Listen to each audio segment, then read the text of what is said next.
Welcome to The Explainer. Today, we're putting a massive, incredibly polarizing viral YouTube video right under the microscope. It's from the channel Psychodepth, and it's called Why So Many Men Stay Single for Years and Women Are to Blame. Now look, I know that title alone is a lot, but whether you agree with the premise or not, this video has totally resonated with millions of people. Why? Well, because it frames modern dating not as some romantic fairy tale, but as a hardcore, rigid economic market. Just to be super clear up front, we're not here to take sides today. Our goal is to simply and impartially break down the exact arguments the speaker is making using their own market analogies and their own data points. Okay, let's dive into this. To really get why this argument is hitting such a nerve, we're going to deconstruct it piece by piece.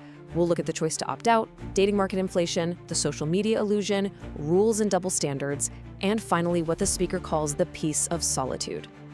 All right, starting with part one. The choice to opt out. Right out of the gate, the speaker drops a pretty heavy thesis. They argue that guys staying single today, it's not some tragic accident and it's not a failure to launch situation. It's actually a highly rational, calculated choice based purely on risk. Think about it like this.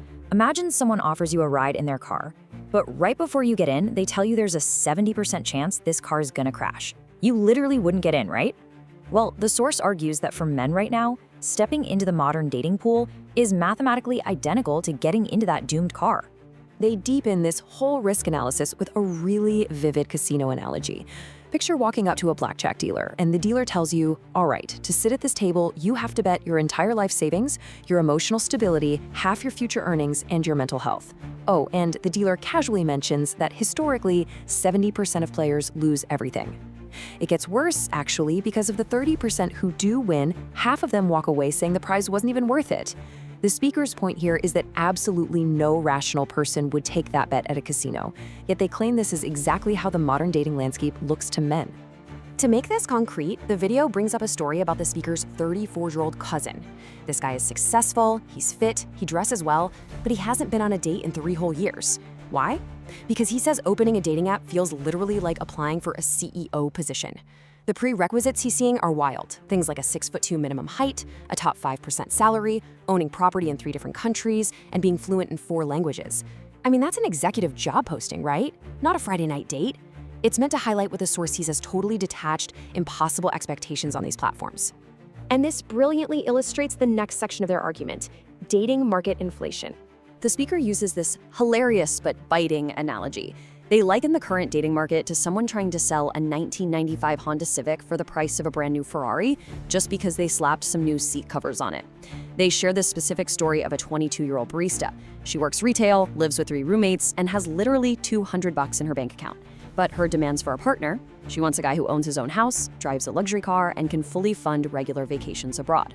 When she was asked what she brings to the table to match those massive demands, her response was simply, "I'm the prize." The video argues that this confusion between someone's intrinsic value and actual economic market demands is just everywhere right now. Housing is brought up as the prime example of this astronomical delusion. Think about it. If you require your partner to own a home in a major city, you are instantly disqualifying roughly 95% of young men under 35. Bam, gone. So mathematically, you've got this crazy situation where a massive chunk of the dating pool is holding out for a top 5% demographic. It creates this totally unsolvable bottleneck. Basically, when the majority of the market is holding out for a statistical anomaly, the whole system just grinds to a complete halt for everybody. Then there's the anecdote about Anna. Anna's a receptionist making about $30,000 a year, and she kept a literal actual Excel spreadsheet of her requirements for a man. It included being over 6 feet tall, making a 6-figure salary, having traveled to 10+ countries, holding a graduate degree, and driving at least a $40,000 car.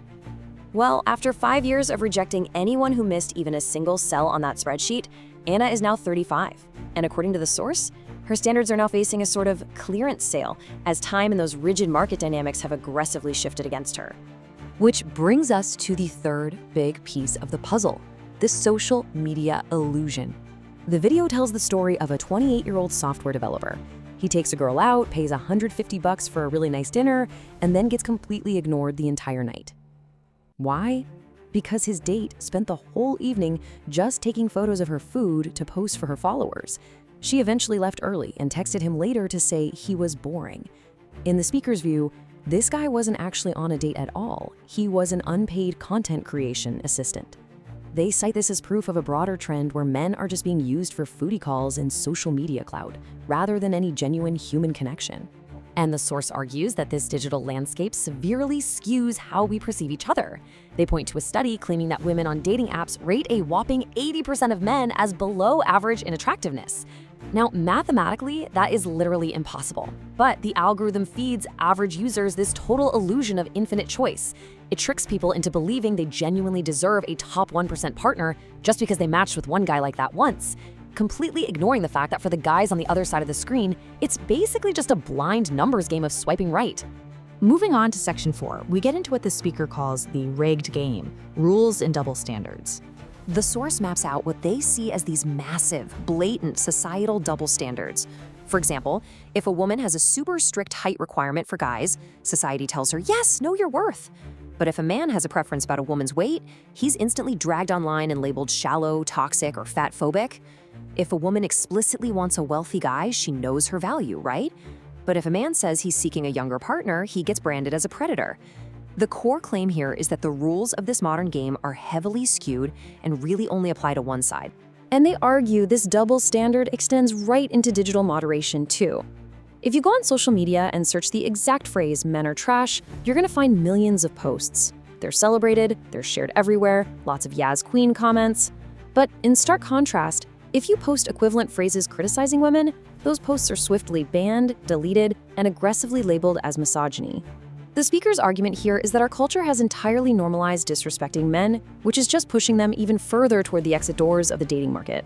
The ultimate economic frustration the video presents is this idea that modern expectations demand traditional provision, but offer absolutely none of the traditional roles in return.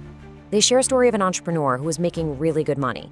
He asked his girlfriend, who, by the way, was making 90 grand a year herself, to split a vacation 50-50. Her response? She dumped him. The speaker heavily contrasts this with his grandparents' generation, where, sure, a single salary might have supported a whole family, but it was a dynamic built on deep mutual respect and gratitude, something the source claims is completely missing from the equation today. All of this leads us to the final conclusion in Section 5, the peace of solitude.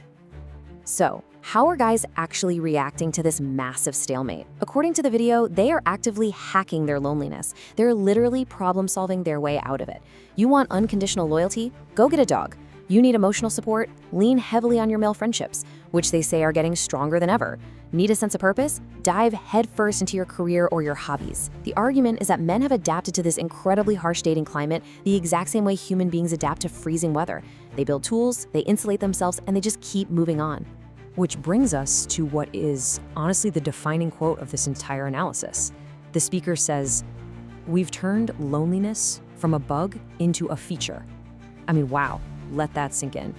This new era of male solitude isn't being viewed by these guys as an affliction or some sad failure. They're framing it as the ultimate freedom. Freedom from the financial drain, the emotional roller coasters, and the unappreciated effort.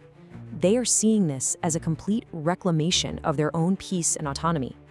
And that leaves us with a really big, really provocative question to ponder. As this whole dating market reaches what looks like a total economic stalemate, with men just opting out of the crazy risk and women holding on to mathematically impossible standards, will society's expectations ever actually recalibrate to reality? Or is the era of the traditional relationship just permanently closed? It's a lot to think about. Thank you so much for joining me on this explainer, and hey, always keep questioning the data around you.